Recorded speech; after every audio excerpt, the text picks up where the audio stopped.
Nangangamba ang Department of Health sa kalusugan ng mga nagtatrabaho sa panggabing shift gaya ng mga nasa call center industry. Kaya naman isang health caravan ang ilulunsad ng ahensya para sa kanila sa Hunyo. Balitang hatid ni Cara David.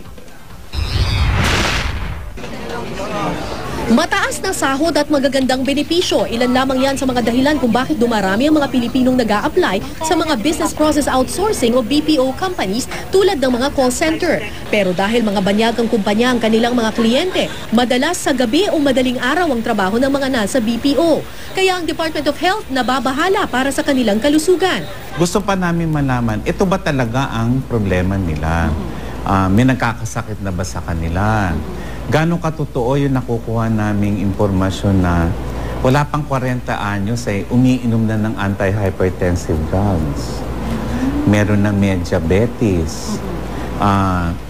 May kinalaman ba yon sa kanilang schedule sa call centers?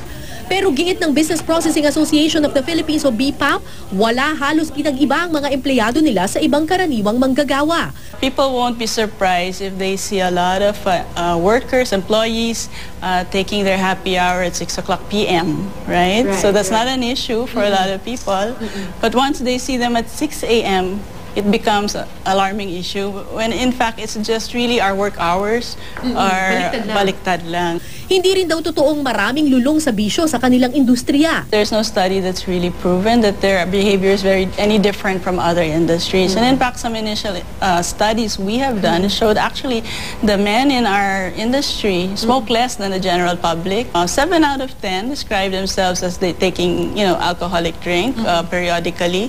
But most of them, I think more than 53% said that these are social drinks. Gayunman, para makatiyak, maglulunsad ang DOH ng isang health caravan sa Hunyo 1 sa 300 call center sa Metro Manila para malaman ang mga karaniwang sakit na kaakibat ng mga nasa BPO industry. We care for call center agents. We want to make sure that they remain productive.